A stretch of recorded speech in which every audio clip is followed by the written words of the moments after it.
El único ser sin pecado es nuestro Señor Jesucristo. Pero a veces nosotros queremos poner al pastor. Todo el mundo puede enojarse menos el pastor.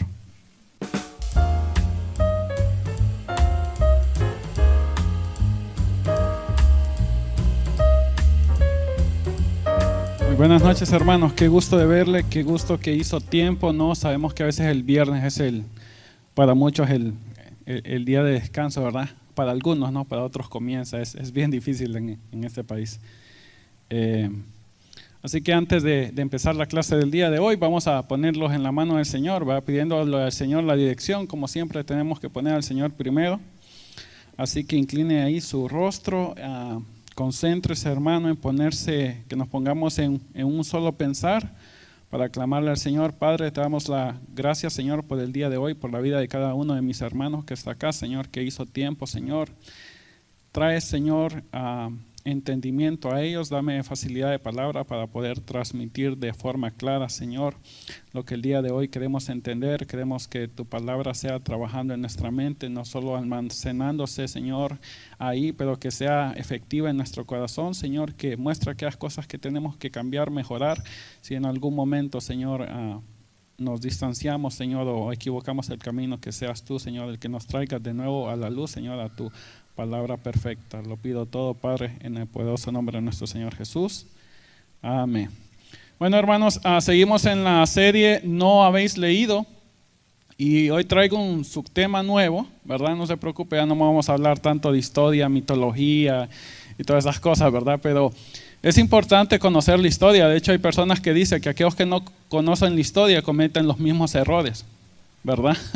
Entonces, solo por un poco de repaso, hermanos, hablamos la vez pasada, dimos respuesta a aquellas interrogantes, objeciones de que hay acerca de la palabra de Dios, y en la última clase lo que vimos es que podemos estar confiados que lo que tenemos aquí es la palabra del Señor, que ha sido conservada.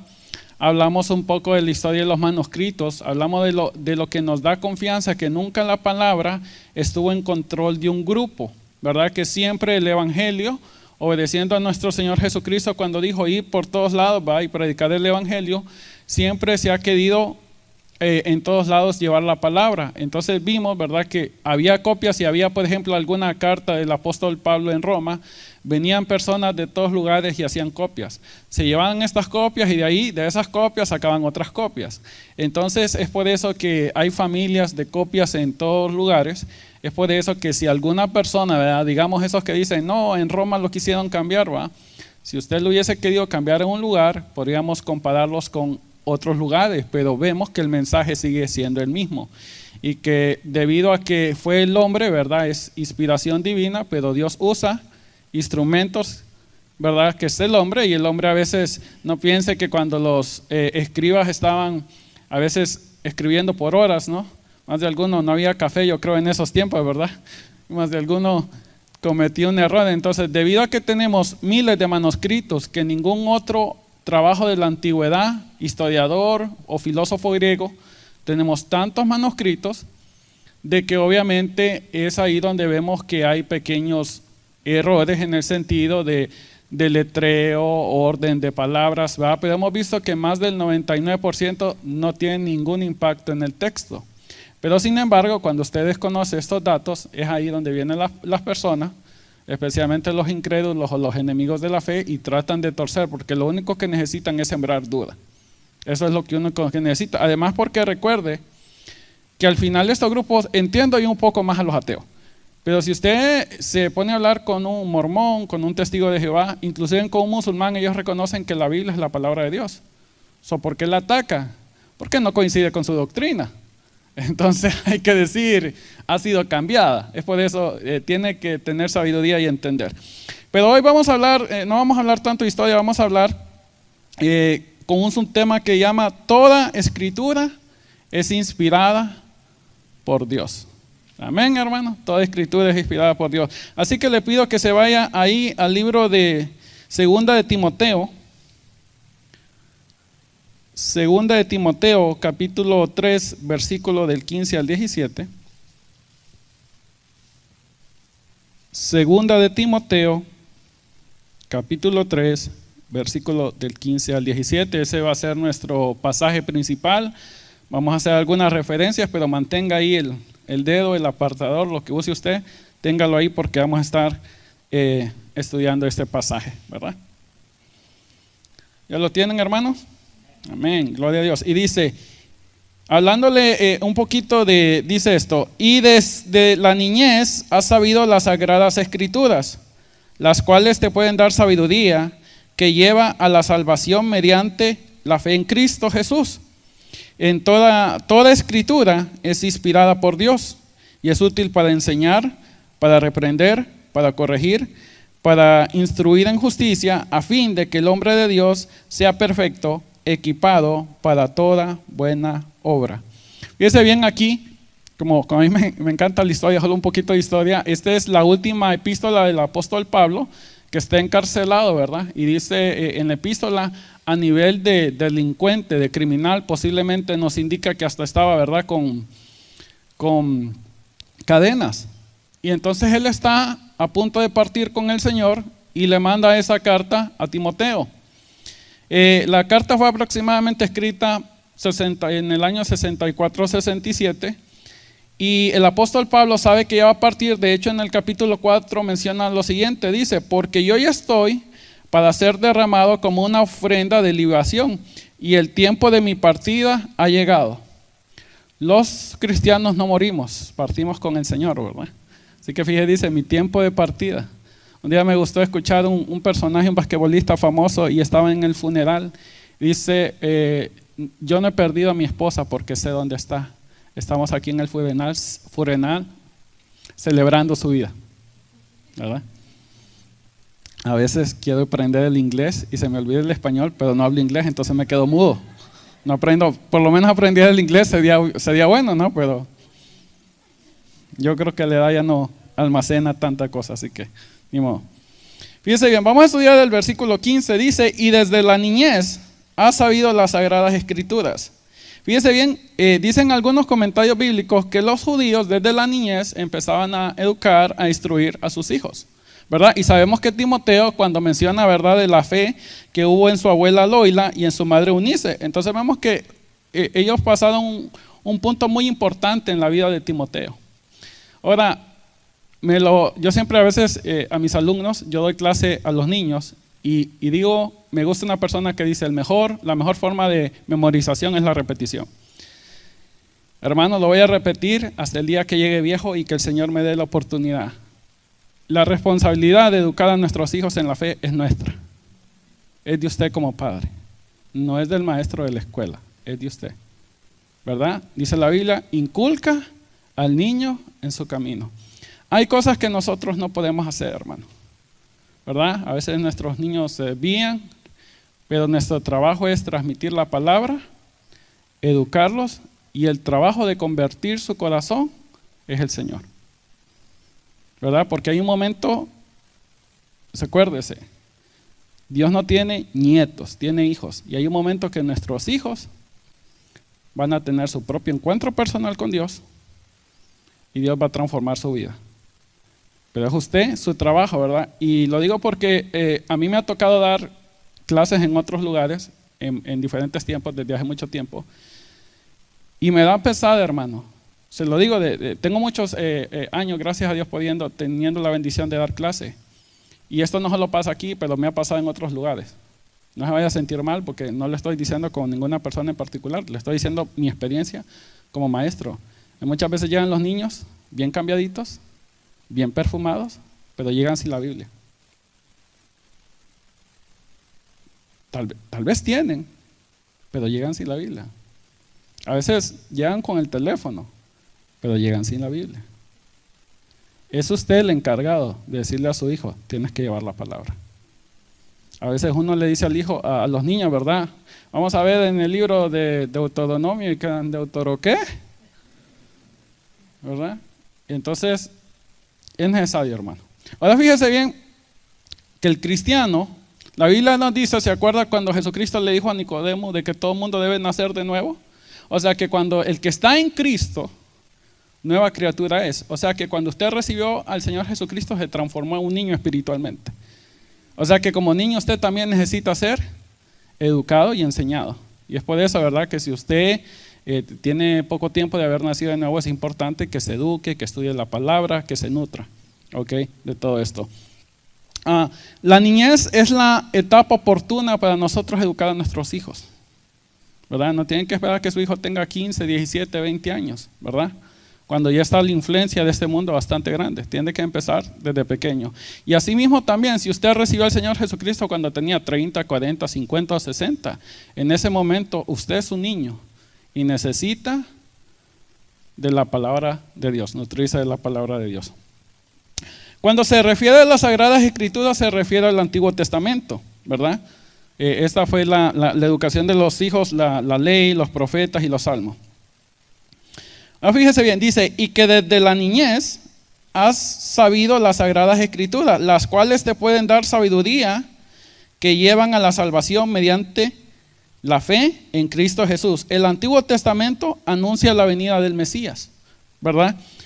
Aquí se puede buscar en Juan, no quite el dedo, según de Timoteo, pero busquen Juan, capítulo 5, versículo 39.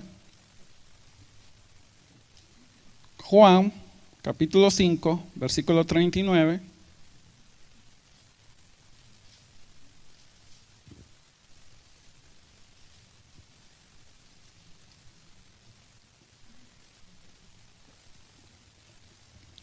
A ver, dice lo siguiente: escudriñad las Escrituras, porque a vosotros os parece que en ellas tenéis la vida eterna, y ellas son las que dan testimonio de mí. ¿Verdad? Desde un tiempo, cuando dijo en Deuteronomio, podemos ver que dijo, yo levantaré un profeta de tu pueblo, ¿verdad? Y ¿verdad? Cuando dice, y un hijo nos es dado, ¿verdad? Todos los salmos, la ley, los profetas anunciaban la venida de este Salvador, ¿no? Así que es por eso que Jesucristo le dijo, escudriñad las Escrituras. Fíjense bien, vayámonos al versículo número 16, siempre ahí de Timoteo, recuerde que es nuestro pasaje principal. Y dice, lo vamos a analizar en 3 partes, ¿ok? La primera parte es la siguiente, dice, toda Escritura es inspirada por Dios, pero enfóquese en la parte donde dice, toda Escritura es inspirada por Dios. Significa que todo, hermano, no una parte, no solo el Antiguo Testamento, no solo el Nuevo Testamento, toda la Escritura, no las partes que a mí me convienen, no las partes que a mí me gustan, las partes que hablan de prosperidad, los recibos, la parte que dice, ¿verdad?, de alguna promesa, me encanta, y hasta se compran la Biblia que dice promesa, ¿verdad? No en contra de la Biblia, ¿verdad? Pero se compran esa, pero de vida en santidad, eso ya no me gustó ya, ¿verdad? Entonces toda la Escritura, ¿verdad? Cuando habla del aborto, ¿verdad? No, es que, ¿por quién va a votar? No quiero ser político, ¿verdad? Pero la Biblia habla en contra del aborto, lo vamos a hacer de un ladito, ¿verdad? Lo escondemos así, pasamos a un lado, ¿verdad? Toda la palabra es inspirada por Dios. Fíjese bien, a veces, algunas personas, nunca se me va a olvidar, alguna vez el pastor tenía un mensaje y alguien puso en el comentario en el Facebook, dicen que son cristianos y hablan del Viejo Testamento. Yo no podía creer lo que estaba leyendo, de verdad, se lo digo. La hermana Flor sabe de quién estoy hablando, ella todavía se acuerda de eso, yo creo. Ella es la que lee todos esos bombardeos. Yo no sé la hermana cómo aguanta. El Señor sabe por qué hacer las cosas. A veces yo quisiera romper algo así. Tengo poco pelo, lo estoy perdiendo y entonces me haría mal, por eso Dios puso a alguien más paciente ahí, o después la hermana Flor que tiene que aguantar todos esos comentarios ahí, ¿verdad? Entonces, nosotros no podemos desechar las palabras. Fíjese bien, váyase a Romanos 15:4. Romanos 15:4, no deje de tener ahí apartado 2 de Timoteo, pero váyase a Romanos 15:4.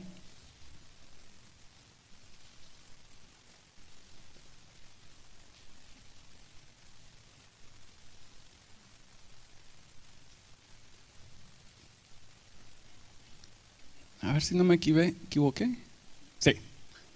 ¿Qué diferencia el hermano Santos? El hermano Santos tiene una secretaria privada, entonces. ¿Verdad? Dice bien, fíjese bien.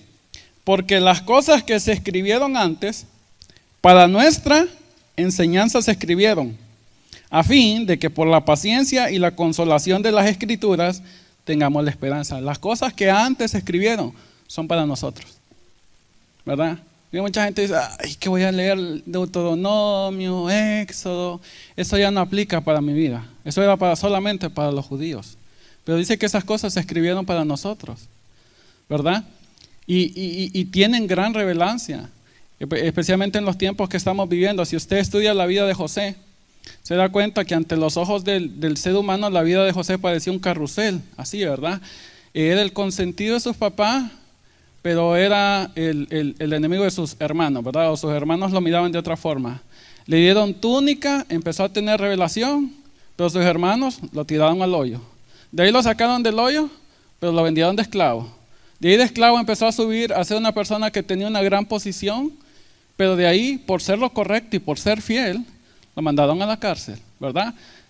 Y ante los ojos humanos, la vida de José es así. Pero desde la perspectiva de Dios, siempre fue en su plan. Una línea recta. Y esas cosas nos ayudan porque a veces pasamos situaciones difíciles y decimos, ¿por qué nos pasan? ¿Verdad? Y muchas veces tenemos que saber que los propósitos de Dios, las acciones del humano no cambian los propósitos de Dios. Y Dios es el único ser soberano. De ahí es revelancia ahora que estamos con lo que está pasando en el país, ¿verdad? Nada está fuera del control ni fuera de los planes de Dios. Dios no juega los dados y está arreglando las cosas. Dios tiene su plan y su propósito y lo va a cumplir. ¿Ok? Así que confía en el Señor. Fíjense bien, en el Antiguo Testamento no solo anuncia la venida del Señor Jesucristo como nuestro sacerdote, como nuestro Señor, pero también como el sumo sacerdote. Si usted lee el libro de Hebreos, va a tener muchos problemas si usted no estudia el libro de Levítico. Cuando usted entiende por lo que es el templo, el sumo sacerdote, el día de la expiación, que el día que se pedía perdón, el sumo sacerdote una vez al año, entraba al lugar santísimo y estaba el sacrificio y las personas estaban afuera, nadie podía más entrar más que el sumo sacerdote. Entonces cuando usted no estudia todo el libro de Levítico y se va al libro de Hebreos, se va a quedar perdido, ¿verdad? Y fíjese bien por qué es importante, hermano. No es una cuestión solo teológica para que estemos en un café compartiendo cuánto sabemos, ¿verdad? Para entretenernos, sino para aplicarlo a nuestra vida. Cuando usted entiende de que ahora el sumo sacerdote es nuestro Señor Jesucristo.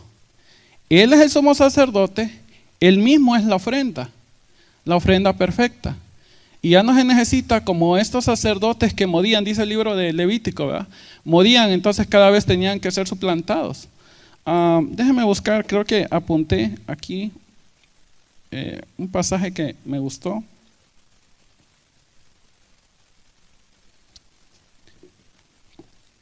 Dice, no lo tiene que buscar, lo voy a leer bastante rápido, está en Hebreos 10:11, dice, y ciertamente todo sacerdote está día tras día ministrando y ofreciendo muchas veces los mismos sacrificios que no pueden quitar los pecados. Pero Cristo, habiendo ofrecido una vez para siempre un solo sacrificio por los pecados, se ha sentado a la diestra de Dios. O sea, no es este constante sacrificio, ¿verdad? Cuando usted entiende lo que es la misa católica, eso es prácticamente lo que se está llevando en ese momento, la representación del sacrificio y todo eso, ¿verdad? Ya no necesitamos esos sacerdotes. Jesucristo es nuestro sumo sacerdote y Él se ha sentado, no se quedó ahí estar ofreciéndose una y otra vez, sino que se ha sentado a la diestra del Padre y Él está ahí intercediendo por nosotros. Y ahora sabemos que ya no estamos como aquel pueblo que tenía que esperar que el sumo sacerdote hiciera el sacrificio. Ahora que el velo se rompió, yo tengo acceso directo a Dios por la sangre de Jesucristo. Así que ahí, hermanos, ¿verdad? No necesito en un momento, me estoy muriendo y necesito llamar al pastor, ¿verdad? No estamos diciendo que no es importante tener a los hermanos que oren por nosotros. Hablamos de que si usted está enfermo, que los ancianos, pero si yo estoy en algún lugar, puedo clamar a mi Señor. Y por la gracia y la misericordia y la sangre del Señor Jesucristo, ahora tengo acceso directo hacia su presencia, ¿verdad? O sea que esto lo digo porque no es una cuestión solo teológica, hermano. de que usted tiene que saber el Antiguo Testamento y que usted se enumere los libros de la Biblia y para decir que mucho sabe, ¿verdad? Como hacían los fariseos, ¿verdad? Sino para que lo apliquemos a nuestra vida. Es muy importante. Fíjese bien, el desconocer el Antiguo Testamento tiene grandes consecuencias. Por ejemplo, imagínese un niño, cuando un niño está creciendo, ¿no? Y es tan importante que tenga todos los nutrientes, ¿verdad? Imagínese un niño si no tiene todo el alimento que es necesario. Va a tener grandes deficiencias, no se va a desarrollar bien, no va a tener un buen crecimiento. Allá en Honduras le dice, qué desnutrido está el niño, ¿verdad? De esos niños que tienen que pasar 3 veces para que los miden, ¿verdad? Entonces, se imagina, ¿verdad? Tal vez usted está riendo, tal vez usted era de esos niños, ¿verdad? Delgaditos, ¿verdad? Aquí casi no se miran esos niños, ¿verdad? Con el McDonald's y todas esas cosas. De hecho, no le debía haber hecho publicidad gratis, pero bueno. Entonces, lo mismo, un cristiano que no tiene un buen fundamento, no tiene una buena madurez, ¿verdad? Y a veces el cristiano va a pasar por ciertas situaciones y hasta se puede enojar y resentir con Dios porque no entiende lo que le está pasando, ¿verdad? Porque si usted solo recibe, por ejemplo, de que y en Cristo victoria, y que ese cristianismo, que usted viene el cristianismo y todo es rosa y todos sus problemas y para de sufrir y todo se acabó, ¿verdad? Y cuando pasa el problema dice, ¿yo por qué estoy pasando por situación difícil? Para eso me hice cristiano yo, ignorando que el pueblo del Señor muchas veces va a pasar por problemas extremos. Y es por eso que cuando vemos grandes hombres de Dios, Daniel, Josué, ¿verdad? Si nuestro mismo Señor Jesucristo, nosotros no somos mayores al Maestro, ¿verdad? Debemos estar preparados si en un caso nos toca pasar por alguna dificultad. Las Escrituras deben de interpretarse en armonía. Toda la palabra, o de lo contrario podemos tener un conocimiento incorrecto en doctrinas fundamentales. Déjeme mostrarle este pequeño ejemplo. La vez pasada el hermano mencionó a alguien, una persona muy famosa, se llama, creo que es de apellido todo, quiero pronunciar el nombre correcto del señor, es cura católico. Si hay una persona católica que nos está viendo, cálmese, tranquile, no lo tome algo personal, va. No ponga la mirada en los escuche. ¿Verdad? Que a veces la persona cuando le tocan la religión se pone así, ¿verdad? Y también pasa con los protestantes. Hay personas que le tocan a su pastor y no hable mal de mi pastor y hacen todo esto, ¿verdad? Pero fíjese bien, escuchaba yo un mensaje de él diciendo de que muchas veces los protestantes decimos, bueno, yo no me voy a confesar con un sacerdote porque los hombres no pueden perdonar los pecados, solo Dios puede perdonar los pecados. Y utilizaba el siguiente, vamos a ver varios versículos y como son varios, solo le voy a pedir de que los escuche, ¿verdad? Para aprovechar el tiempo. Pero fíjese bien lo que hacía. Tomó el pasaje que habla cuando Jesucristo sanó a un paralítico y Jesucristo le dijo, tus pecados te son perdonados. Y cuando los de la ley escucharon esto decía, blasfemia dice porque solo Dios puede perdonar pecados, ¿verdad? Amén, solo Dios puede perdonar nuestros pecados. Porque una cosa es confesar nuestros pecados y otra cosa es quién nos puede perdonar nuestros pecados. Entonces, Jesús les dice lo siguiente, ahí en Mateo 9:6 dice, pues para que sepáis que el Hijo del Hombre tiene autoridad en la tierra para perdonar pecados. Entonces lo que hizo es, porque cualquiera puede decir, tus pecados te son perdonados, pero como la evidencia de la autoridad de Él, hizo que este hombre se levantara. ¿Ok? Entonces, pero aquí va a escuchar que hay un título, dice, el Hijo del Hombre. A través de los evangelios usted va a escuchar constantemente esta frase, el Hijo del Hombre, el Hijo del Hombre. Entonces dice este señor, que ¿qué es el Hijo del Hombre? Bueno, el Hijo del Hombre simplemente es eso, un hijo de un hombre, un ser humano. Él le ponía el ejemplo, decía, ¿qué tiene usted? Se me olvidó los animales, pero yo sé que puso animales, dijo, de un perrito salió un perrito, de un patito salió un patito. Entonces, de un hombre, el Hijo del Hombre. ¿Verdad? Entonces ya ves, el Hijo del Hombre. Y yo me quedé asombrado, hermanos, porque este mismo argumento es el que utilizan los ateos y los enemigos, los que están en contra de la deidad de Jesucristo, para demostrar que Jesucristo no es Dios. Cuando dice Jesucristo en ningún momento estuvo diciendo yo soy Dios y alábenme. Usted va a escuchar, si usted tiene la plática con un musulmán se va a dar cuenta, búsqueme en la Biblia donde dice Jesucristo yo soy Dios y alábenme. Y este es una prueba de su deidad, porque ciertamente el Hijo del Hombre puede referirse a un ser humano, como en Ezequiel cuando dice hijo de hombre, hijo de hombre, hijo de hombre. Pero hay un hijo de hombre en particular en la Biblia que es divino. ¿Ok? ¿Se recuerda usted cuando está Jesucristo enfrente del sumo sacerdote? Y le dice, ¿eres tú el Hijo del Altísimo? Y le dice, yo soy, y verás al Hijo de los hombres que desciende sobre las nubes. Cuando el sacerdote escucha esto, se rompe sus vestiduras y dice, ¿habéis escuchado la blasfemia? ¿Qué blasfemia dijo? Es un hijo de hombre. Al Hijo del Hombre que se refiere nuestro Señor Jesucristo es al Hijo del Hombre que está en Daniel 7, 13, 14, y se lo voy a leer. Dice, seguí mirando en las visiones nocturnas, y aquí con las nubes. ¿Se acuerda quién es el que desciende en las nubes, verdad? Ahí en el monte Sinaí, el que siempre viene en las nubes.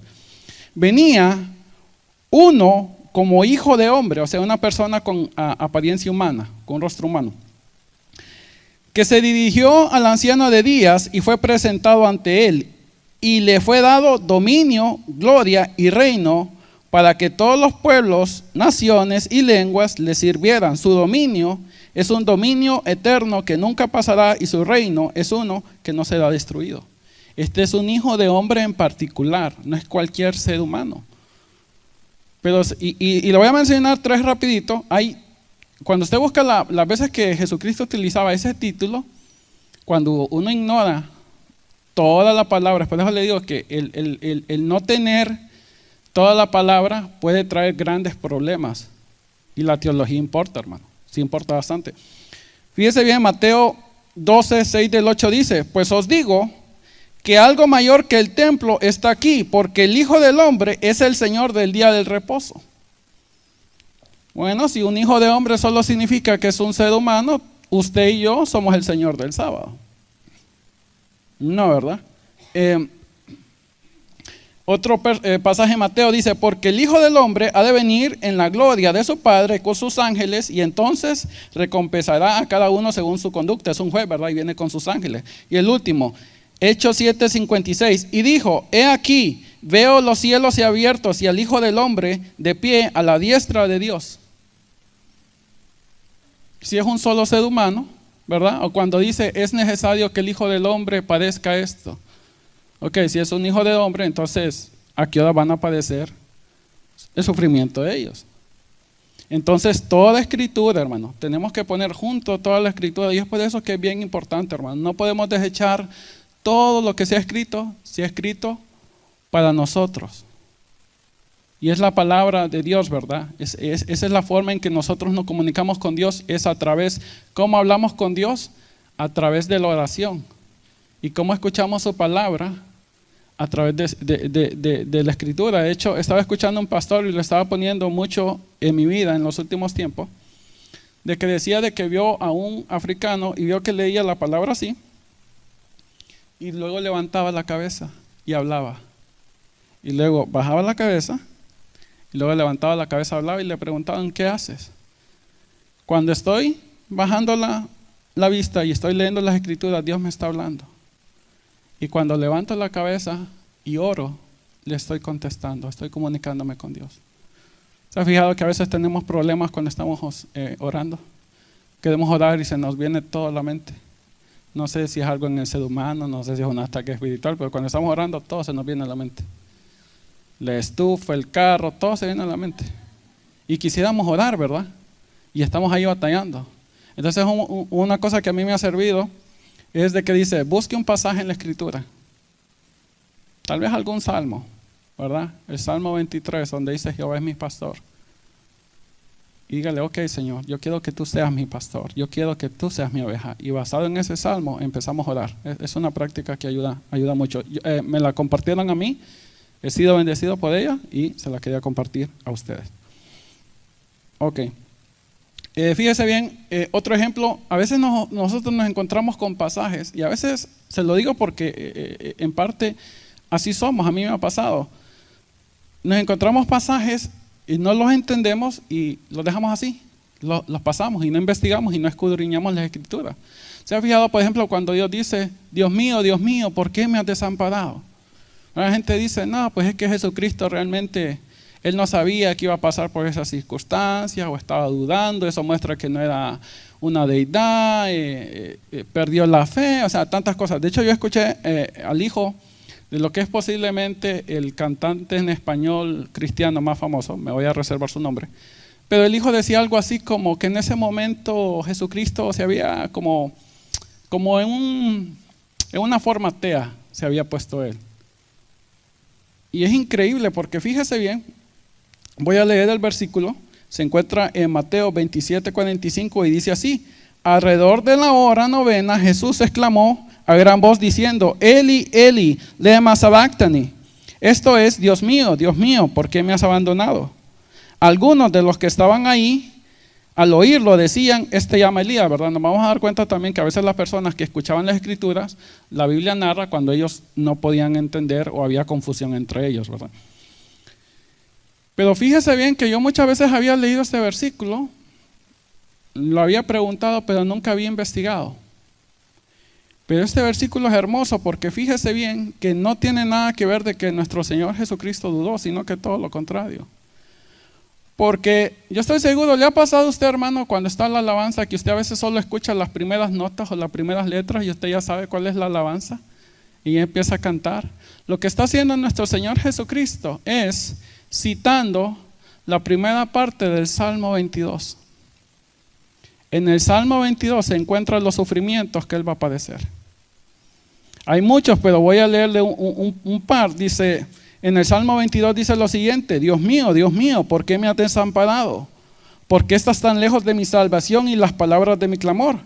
Fíjese bien que hay una parte que el Salmo dice: repartieron entre sí mis vestidos y sobre mi ropa echaron suertes. Porque perros me han rodeado, me han cercado cuadrilla de malignos, horadaron mis manos y mis pies. O sea, Jesucristo está diciendo, está clamando y está diciendo para que cuando usted vaya al Salmo 22 se da cuenta que no es que está desesperado, no es que está confundido, no es que tiene dudas, sino está diciendo: aquí está lo profetizado, aquí está lo que yo tenía que sufrir, ¿verdad? Hay una parte del Salmo que dice que hasta sus huesos, su piel se pegaron como a sus huesos. Todo el sufrimiento de Él, si usted vaya a su casa y lee el Salmo 22, se va a dar cuenta qué es lo que Jesucristo pasó en la cruz. ¿Y cómo termina? Termina así: la posteridad le servirá, y esto será contado de Jehová hasta la postrera generación, y vendrán y anunciarán su justicia a pueblo no nacido, aún anunciará lo que Él hizo. O sea que es hermoso por eso le digo que toda la escritura tenemos que ponerla en armonía o vamos a hacer un mar de confusión, ¿verdad? Y eso por eso que es bien importante que usted se discipule, que usted asista a estas clases, que si no es mucho, y no le tenga miedo, hermano, que por ejemplo tal vez usted tiene 30, 20 años, dice la Biblia que aún cuando estemos con Él seremos enseñados. O sea que si ahorita que se van a abrir las clases de nuevos creyentes, tal vez usted tiene 10, 15 años y hay cosas que usted tal vez por ahí está en duda. Vaya, hermano, ¿verdad? Siga edificándose, ¿verdad? Las enseñanzas del hermano santo, de nuestro pastor están. Refresque, siga, porque ahí está la vida, ¿verdad? En las palabras de nuestro Señor. Ahora bien, vamos a analizar la segunda parte del versículo 16, donde dice, fíjese bien, la primera parte dice que toda escritura, y ahora dice, ahí en el versículo 16, en 2 Timoteo, se recuerda que le dije que lo mantuviera ahí abierto, ahí en el versículo 16 dice, toda escritura es inspirada por Dios.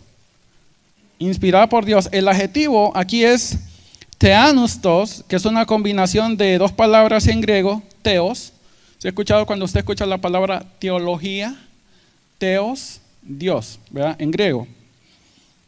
Y la palabra neo, respirar, aliento. Hago un experimento, no ahora, ¿verdad? Porque no sé cómo está su aliento el día de hoy, no vaya a ser que vaya a matar a alguien. Pero hable y empiece a hablar así. ¿Y qué pasa? ¿Qué siente? El aliento. Cuando hablamos, este es aliento. O sea que es el aliento de Dios. Toda escritura es aliento, el aliento de Dios. Si fueron utilizados hombres para escribirla, pero es de procedencia divina. Y es debido a su naturaleza divina que las escrituras son la única fuente infalible. Fíjese bien, escucha, porque aquí es donde tenemos muchos problemas con mucha gente. Es la única fuente infalible. Es la única fuente infalible de autoridad para la ley y las prácticas cristianas. Es por eso que toda doctrina, confesión, tradición debe ser bajo la lupa de las escrituras. Todo lo demás puede tener error, empezando por mí, ¿verdad? Yo sé que a veces cometo errores. Lo hago a propósito para demostrar que no soy perfecto, porque mucha gente se va a empezar a preocupar, ¿verdad? Oh, wow. Son bromas. La vez pasada, creo que fue en la clase pasada, que yo mencioné Apocalipsis. Creo que era 3:18 y mi esposa, yo vi un poco de confusión y pasó algo y después mi esposa me dijo que es que era la cita incorrecta, que era Apocalipsis 13, creo. Mi esposa, siempre tengo a mi esposa. Mi esposa sabe que no soy perfecto, ella le puede dar el mayor ejemplo de que yo no soy perfecto. Entonces me dijo, es que dice la cita incorrecta. Entonces se fijan, todos los seres humanos cometemos error. Y es por eso que nuestras traiciones, todos tenemos traiciones, vamos a hablar de las traiciones en futuro, todas nuestras confesiones de fe, todo debe estar por la máxima autoridad que es la Escritura. Ahora, eso no significa, hermano, que es usted y su Biblia allá debajo de un árbol. No, ¿verdad? Porque Dios instituyó maestros, pastores, la iglesia local. Entonces, si no sabe, Dios delega autoridad. Y en ese momento, aquí en este lugar, la autoridad es nuestro pastor. No sé si sabe, pero si no, para que no digan de que le dijo él, se lo voy a decir yo. Estamos sometidos a la autoridad porque no ha sido impuesta por hombre, sino por un llamado de Dios, porque es Dios el que establece pastores, maestros. Entonces sí estamos en autoridad, no estamos en rebeldía. No, yo mi Biblia y como yo la lea y como yo la interprete, ¿verdad? Necesitamos ser enseñados, necesitamos tener maestros, necesitamos diáconos, Entonces el cuerpo de Cristo. Entonces no vaya a malentenderlo, porque mucha gente también dice, no, yo no necesito ir a la iglesia, yo me quedo en mi casa y tengo mi Biblia y nada más, ¿verdad? Y ya me dijeron que es la única fuente infalible que no tiene error. Entonces tenga bastante cuidado, porque hay personas que nos acusan que decimos que solo es la Biblia y nosotros. No, ¿verdad? Tenemos el Espíritu Santo, que es el que nos guía a toda verdad, pero no va a ir en contra de lo que dice la Escritura. Y están los maestros, los pastores, así que téngalo siempre presente.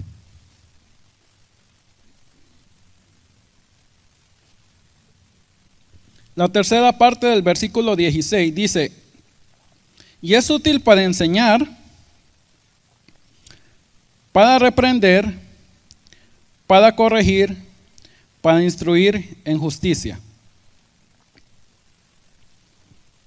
Fíjese bien, aquí hay las siguientes palabras: enseñar, reprender, corregir e instruir. Y la vamos a ver un poco así, un poco rápido, ¿verdad? Esto es una cadena y todo esto va junto, no solo una parte, No solo una parte. Fíjese bien, enseñanza, doctrina, conocimiento de la fe, el carácter de Dios. ¿Quién es Dios? El carácter de Dios, la ira de Dios. A veces la gente dice, no, Dios es amor. En la Biblia habla de la ira de Dios. La gente, ¿cómo es posible que Dios tenga ira? Eso lo haría imperfecto. No, porque Dios es justo también. Entonces se fija, eso es lo que pasa cuando no vamos a las Escrituras y tenemos un evangelio, como dicen, wichi-wachi, excuse-wichi. No estoy hablando en lenguas, hermano. Es algo que a veces copio yo. Pero, entonces, eso es lo que pasa, que a veces la gente dice, no, Dios es amor. Sí, pero Dios es un Dios justo y aborrece el pecado. Entonces a veces la gente dice, no, pues que viva como quiera, pues Dios es amor y el amor, ¿verdad? No importa, ¿verdad? Con el amor con las personas, por ejemplo, con los homosexuales, que se les ama, ¿verdad? La gente ahora nos quiere decir, ¿verdad?, que es que nosotros los odiamos. No, lo contrario al amor no es el odio, es la indiferencia. Si usted mira que alguien va, si usted mira a un cieguito, ¿va?, y usted lo mira que están arreglando la calle y hay un hoyo, la indiferencia es cuando dice, pues, se vaya al hoyo. ¿Y a mí qué?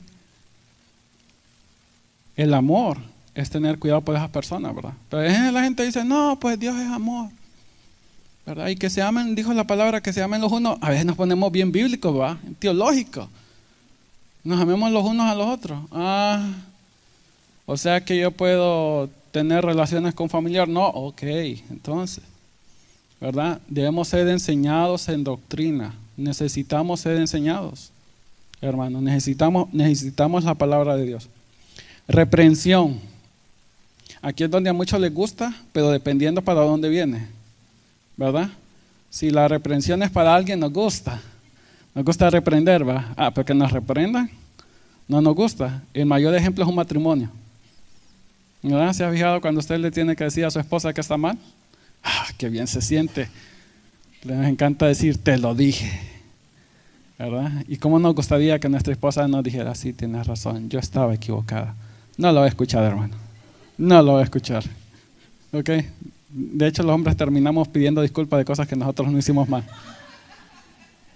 Los que se ríen, y hay unos que yo veo desde aquí saben de lo que estábamos hablando, los hombres casados. ¿Verdad? ¿Cómo es que dicen en inglés? Happy wife, happy life. ¿Ok? You know what I'm talking about. Ok, entonces fíjese bien. La reprensión. Debemos utilizar las escrituras para reprender. No es que solo vamos a venir, ¿verdad? Y cuando digo las escrituras no es que va a agarrar la Biblia y le va a dar a la cabeza al hermano, ¿verdad? Bueno, el hermano me dijo que utilizaba la escritura para reprenderlo, así que tenga, ¿verdad? Y lo golpea con las escrituras. Sino que de la forma en que lo dice. Yo siempre me acuerdo de esa serie que vio el hermano que hablaba, ¿verdad? Y decía, vosotros que sois espirituales, ¿verdad? Cuando usted mira a un hermano que está en forma incorrecta, porque la corrección es, hermano, decir cuando algo está mal. Algunas veces nos toca decir que algo está mal. De hecho, hay disciplina en la iglesia. ¿Usted sabía que en la iglesia debe haber disciplina? Hay formas y estatutos por las que se debe establecer. Cuando hay gente que anda en rebeldía, hay formas. Pero lastimosamente hay algo que ahora está careciendo en las iglesias, la disciplina. Pero vemos que gente está viviendo como ellos quieran, tal vez porque hasta los mismos líderes andan viviendo como ellos quieran, y no hay disciplina, y la Biblia dice. Y ahí están las formas, con testigos, una vez y otra vez, y delante de la congregación. Y si no hace caso, también hay ciertas medidas que se deben de tomar. O sea que si hay disciplina en la iglesia, ¿verdad? Pero la gente dice, ya me voy de esta iglesia porque aquí me critican mucho, ¿verdad? Es trabajo de los pastores, especialmente de verificar esas cosas. Entonces fíjese bien que la reprensión es mostrarle a alguien cuando está mal o en qué está mal. Pero muchas veces, hermano, no solo lo digo para que usted busque en el amor de Cristo, ¿verdad? De saber cómo llamarle la atención a alguien, puede ser un familiar, puede ser un hijo, ¿verdad? En amor, pero también a sí mismo debe estar preparado y ser humilde para cuando alguien le diga a usted que usted está mal. Yo sé que a veces es difícil reconocer, especialmente para los hombres cuando estamos mal. Sí, porque también los hombres tenemos nuestro ladito, ¿verdad? Es por eso que cuando vamos conduciendo y la mujer nos dice, es para acá. No, yo sé por dónde es, no me digas por dónde es. Y ya después nos perdemos y ya, ok, ¿por dónde es que era, mi amor? ¿Verdad? Entonces, de esa misma manera, debemos de recibir la reprensión. Ahora, hay algo que va junto con la reprensión. Fíjese bien, dijo enseñar, reprender, y la otra palabra es corregir. ¿Ok? Porque ¿de qué sirve solo reprender si no hay corrección? ¿Verdad? Solo le está diciendo que está mal, pero no le dice cómo corregir su vida. Y no se lo dice con amor. Significa que la intención del corazón no es ayudarlo. Simplemente hacerlo sentir mal o usted hacerse sentir superior. ¿Verdad? Entonces debemos de tener cuidado, empezar a leer esas cosas. ¿Verdad? Se ha fijado que especialmente el internet, ¿verdad? Ya verás que el internet, todo el mundo es un falso pastor, ¿verdad? Todo el mundo es un falso pastor. Me da risa porque hace poco vi un lugar y me di cuenta de que la gente no lee. A veces la gente como que recibe el mensaje, solo mira, ¿verdad? Que es algo que no es de la fe de ellos, pero me dio risa porque decía pastor, algo así en las enseñanzas que yo doy. Ya me le va a dar a pastor, ¿verdad? Así que por si alguien me quiere insultar, si llegó a este término, yo no soy pastor, ¿verdad? Esos insultos los prepáreselos para mi hermano, que él los reciba. Él ya está curtido de esas cosas, así que, ¿verdad? Por si alguien me quiere acusar de falso pastor, yo no soy pastor. Entonces, ahí usted mira que todo el mundo es un falso profeta y hay que tener cuidado, hermano. Hay que tener cuidado cuando uno habla de un siervo del Señor, porque ningún hombre es perfecto y tiene que tener cuidado con el estándar que usted establece. ¿Se ha fijado que a veces decimos, la hermana, dudando de la fe de alguien? Ese estándar que nosotros establecemos a veces bien alto para juzgar a la gente. ¿Nosotros cumplimos ese estándar? Tenemos que tener cuidado cómo juzgamos y es por eso que siempre debemos de venir a la palabra. Ok, veo que mi hermano está mal, puede ser mi hermano, mi hijo, un familiar. Orar y al Señor pedirle que me dé sabiduría, como ir donde esta persona y con amor, con un propósito de que esta persona deje el mal camino. De hecho, la Biblia nos hace responsables. Si nosotros vemos al hermano, nuestro hermano que se está yendo para allá, y nosotros lo vemos y no los corregimos, somos responsables y Dios nos va a pedir cuentas acerca de eso. ¿Verdad? Cuidado, y no solo aquí en la iglesia, sino que en su familia. Usted tiene que orar por las personas, ¿va? Porque se nos va a pedir cuenta. Entonces fíjese bien que la corrección va ligada con lo que es la reprensión. Imagínese, pusimos la vez pasada el ejemplo, cuando usted está en la calle y usted está en el GPS, imagínese que usted va en la calle y va perdido, y el GPS solo le dice, estás mal, estás perdido. Necesita que el GPS le diga, ok, ahora tienes que doblar acá, tienes que estar allá para que vayas de regreso al camino. Entonces no solo es reprensión, sino que también corrección. Instruir.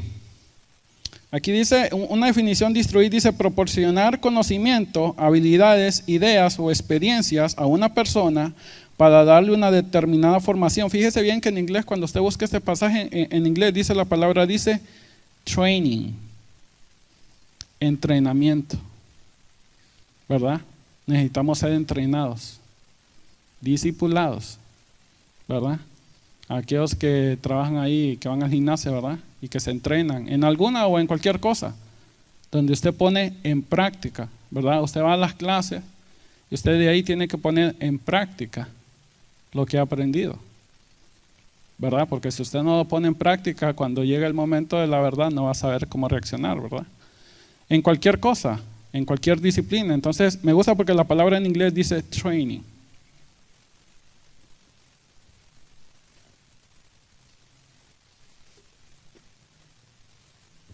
Ahora fíjese bien, vamos a terminar con el versículo 17, analizar el versículo 17. Dice bien, el versículo 17 de ahí de 2 Timoteo, dice, a fin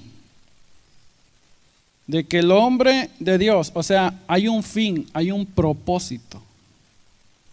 De nuevo, no es algo solo argumentar teológicamente, no solo, oh hermano, venga a las clases y sea un experto en el Antiguo Testamento para que vaya a pelearse allá con los adventistas, con los testigos de Jehová y les demuestre que usted es el Juan Camaney, no sé, hermanos, no quiero, voy a mencionar viejo cuando empiezo a mencionar esa palabra.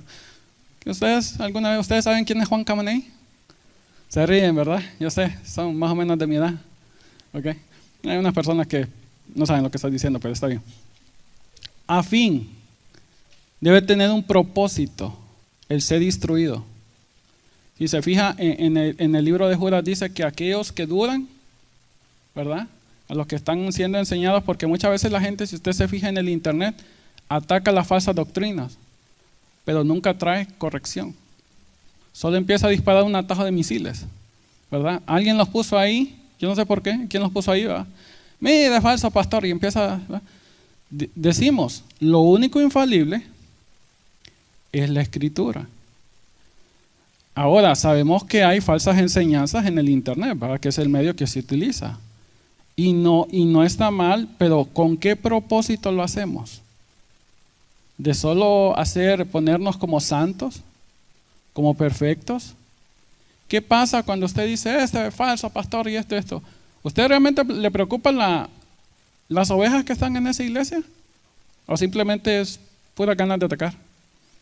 Porque no corresponde con su fe, con su doctrina, con su ideología. ¿Cuál es el propósito en su corazón?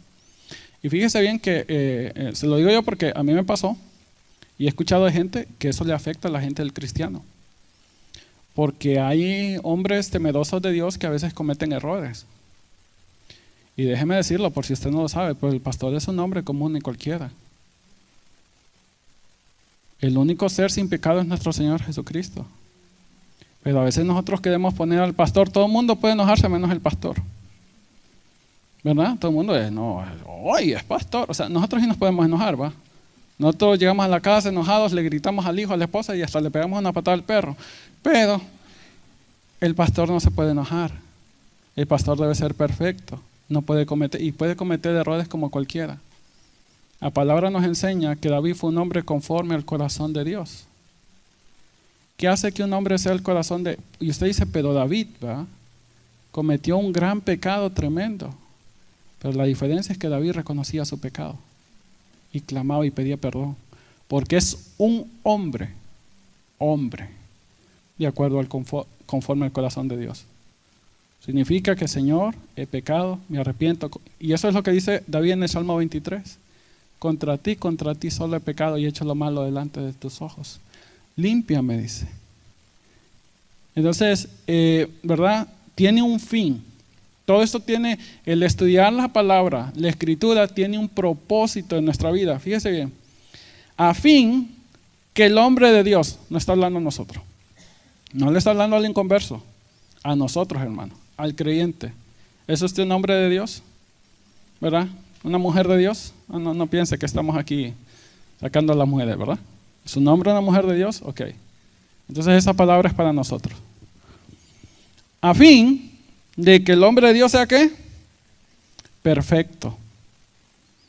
Siempre nuestra mirada debe estar buscando la perfección en Cristo. En Cristo. Porque solo en Cristo es que podemos hacer las cosas. Fíjese bien, cuando nosotros leemos la forma en que debemos tratar a nuestra esposa, es imposible de la forma humana. Dice que debemos amar a nuestra esposa como Cristo amó a la iglesia. Imposible, hermano. Es imposible. Pero en el amor de Dios, en el poder del Espíritu Santo, es que nos sacamos el jumping y queda mi frijolito frito. Nos sacamos el macho, ¿verdad? Y le servimos a nuestra esposa y la tratamos como vaso frágil y ahí vamos, ¿verdad? Mi esposa sabe. O sea, he cambiado, pero todavía queda mucho por cambiar. ¿Cómo? Cuando voy a la palabra. Porque es la palabra la que a mí me muestra. Mire que la Biblia dice que hay caminos que al hombre le parecen derechos, pero su destino es destino. A veces nosotros pensamos que estamos bien, que vamos bien. Y necesitamos algo fuera de nosotros que nos corrija, porque la Biblia dice que engañoso es el corazón, más que sobre todas las cosas. Y es por eso que cuando usted, por ejemplo, se ha fijado que usted se va a dormir, y en el caso de las mujeres, los hombres no tanto, pero las mujeres cuando se levantan lo primero que hacen es que van al espejo, se van a ver al espejo. Y ahí se miran, ¿verdad? Se miran las greñas, se miran todo el lipstick, todo el maquillaje, ¿verdad? Toda la transformación, ¿verdad? Y entonces el espejo es el que nos dice, tenemos la cara sucia, ¿verdad? Necesitamos algo que nos enseñe. Entonces la palabra, cuando leemos la palabra, y toda la palabra, hermano, toda la escritura es inspirada por Dios, ella nos confronta, ¿verdad? A veces hemos tenido un mal día y hemos tenido una pelea con nuestra esposa.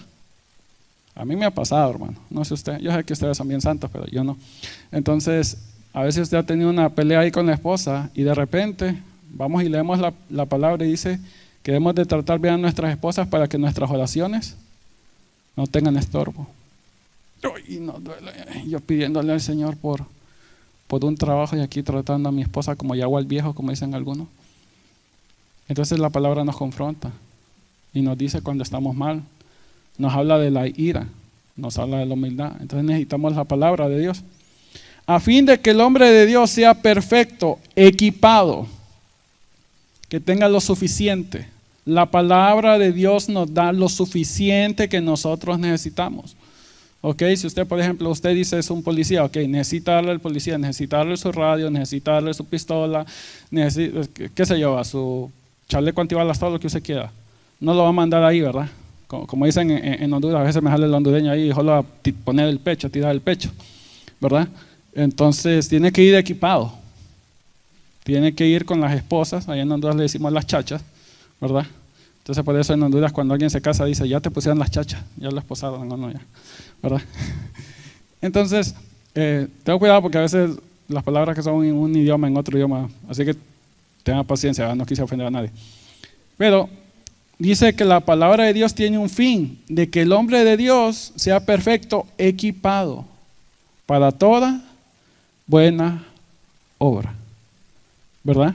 Entonces, hermanos, después de haber visto que podemos confiar en la palabra del Señor, tiene un propósito en nuestra vida.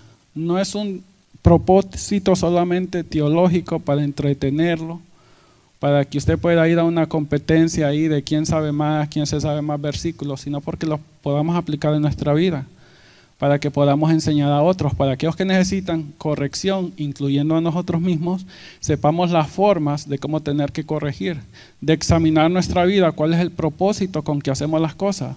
¿Buscamos corregir a alguien solo para discriminarlo, solo para hacerlo sentir mal, o realmente nos interesa a esas personas? Como le digo, eso es algo que usted mira en el internet, la gente empieza a tirar ataques a lo discriminarlo, ¿verdad? Todo el mundo. ¿Y cuál es el propósito? No creo que le preocupen las personas, ¿verdad? Y le digo que es bien peligroso porque a veces, cuando usted mira el internet, yo no sé, pero hay grandes hombres de Dios, tal vez usted creció escuchando las enseñanzas de alguien, y de repente esa persona comete un error, y es atacada, ¿verdad? Le caen los tiburones ahí, y todo el mundo lo quiere hacer pedazos, ¿verdad? Y entonces ya las personas no, dice, dejo el cristianismo, porque si este es el hombre que yo tanto seguía, ¿qué puedo esperar? Lo único infalible, lo único perfecto, lo único que no tiene error, lo único capaz de encaminarnos, de equiparnos, de dirigirnos, de corregirnos, de instruirnos, es la palabra de Dios. De ella nos sostenemos. Es por eso que la serie se llama No habéis leído. ¿Leído el qué? Las Escrituras, ¿verdad? Así que, hermanos, con eso vamos a terminar. Vamos a pedirle ahí que ahí en su lugar, ¿verdad? Hoy les di libre, la vez pasada me tardé un poco más, hoy les di libre, ¿verdad? Para que no se enojen conmigo, porque si no, ya me dijo el pastor que hay quejas conmigo. No, hermano viene aquí a hablar demasiado, viene a hablar de cosas de historia y de otras cosas, ¿verdad? Entonces, broma, hermano. Pero vamos ahí, hermano, a concentrarse ahí donde usted está y vamos a orar, ¿verdad? Para que sea el Espíritu de Dios que trabaje en nuestra mente, ¿verdad? Dice la palabra que nosotros no solo debemos ser oidores de la palabra, pero sino hacedores también de la palabra. Así que concéntrese, hermano. Usted conoce la situación, y si usted no conoce su situación, hermano, venga aquí delante del Señor y dígale: Señor, tú eres el que conoce mi vida, tú sabes si estoy siendo diligente en la palabra, tú sabes si he dejado el estudio de la palabra por entretenerme en otras cosas más. Tú conoces mi situación, Señor. Yo vengo aquí, Señor, delante de ti, Señor, totalmente desnudo, Señor. Puedo engañar a todo mundo, Señor. Puedo aparentar, como dice tu palabra, de hombres que tienen apariencias, pero su corazón es diferente. Así que yo te pido, Padre, por todas las personas, todos mis hermanos que están aquí, empezando por mí, Señor, que tengas misericordia de nosotros, Señor. Tú conoces mi corazón, mi mente, los sentimientos que hay dentro de mí, Señor, y el de mis hermanos, Padre. Yo te pido que por favor, Padre, en el poderoso nombre de nuestro Señor Jesucristo, seas tú, Espíritu Santo, renovando nuestra mente. Que cuando tengamos que ver la palabra y haya corrección, la aceptemos, Señor, recibamos la disciplina, que reconozcamos que tú al hijo que amas disciplinas. Que cuando alguien nos venga y nos diga que estamos mal, podamos no enojarnos y poner en oración lo que nuestro hermano nos ha dicho. Que sepamos que hay autoridades, Señor, dentro de la iglesia que tú formaste, Señor. Estamos pasando por tiempos difíciles, Señor, donde hay mucha incertidumbre de lo que ha de venir, especialmente en este país, Padre. Hay hermanos que tienen dudas, desánimo, enojo, molestia. porque las cosas no salieron tal vez como nosotros esperábamos, Padre. Pero yo te pido, Padre, reconociendo, Señor, que tú estás en control de todo, Señor. Nada está fuera de tu proyecto, Señor. Tus caminos no son nuestros caminos, Señor. Y yo te pido, Padre, en el poderoso nombre de nuestro Señor Jesucristo, que tu palabra, Señor, que es la que penetra el profundo del corazón, cambie nuestra mente, Señor.